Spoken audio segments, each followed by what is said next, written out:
এখানে তৈরি হচ্ছে রাজশাহীর মুক্ত মঞ্চ।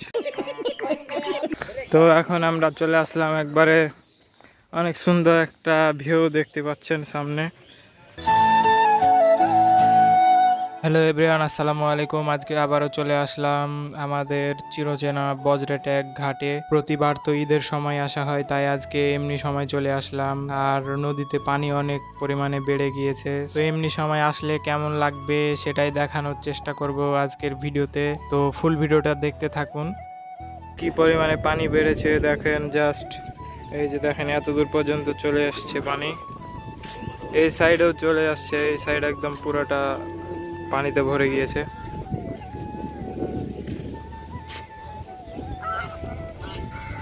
অনেকটাই পানি বেড়ে গিয়েছে, আর জায়গা তো একদম অসাধারণ অস্থির জায়গায়, যে এদিকে বসার জায়গা আছে।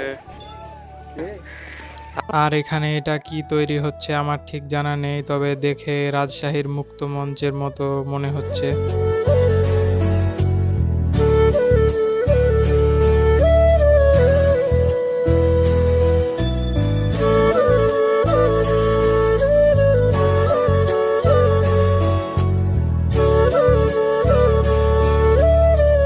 এখন যে জায়গাটি দেখতে পাচ্ছেন এটা হলো ভারতের বর্ডার, আর এখানে ভারতের মানুষ গোসলও করতেছে।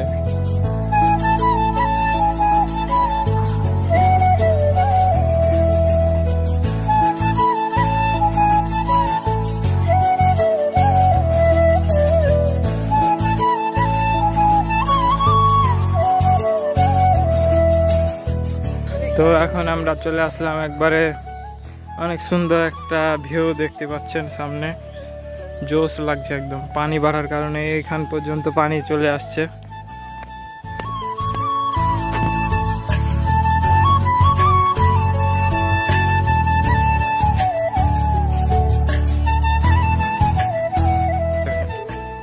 এই যে এটা একটা ছোট্ট ব্রিজ আছে এখানে, আর এই পাশে পানি, ওই পাশেও পানি। অসাধারণ জায়গা, চলে আসতে পারেন আপনারা বজরেটেকের ঘাট, খুবই ভালো লাগবে আপনাদের। এখানে একটা নৌকা ডুবে গিয়েছে, এই যে দেখতে পাচ্ছেন, উঠানো হচ্ছে।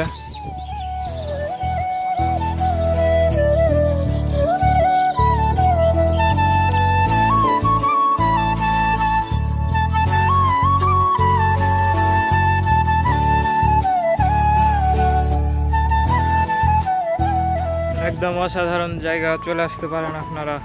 এই বেলা আসলে এরকম কিছু ফিল পাওয়া যায়। একটু গরম ঠিক আছে, কিন্তু জায়গা অসাধারণ, একদম নিরিবিলি জায়গা। আগে এই পাশটায় পানি ছিল না, পানি বাড়ার কারণে একদম অনেক সুন্দর হয়ে গিয়েছে জায়গাটা, দেখতে পাচ্ছেন ভিউটা জাস্ট অসাধারণ। এভরিওয়ান, এই ছিল আজকের ছোট্ট ব্লগ। ভালো লাগলে অবশ্যই লাইক, কমেন্ট, শেয়ার এবং সাবস্ক্রাইব করবেন। দেখা হচ্ছে আপনাদের সাথে নেক্সট ব্লগে। আল্লাহ হাফিজ।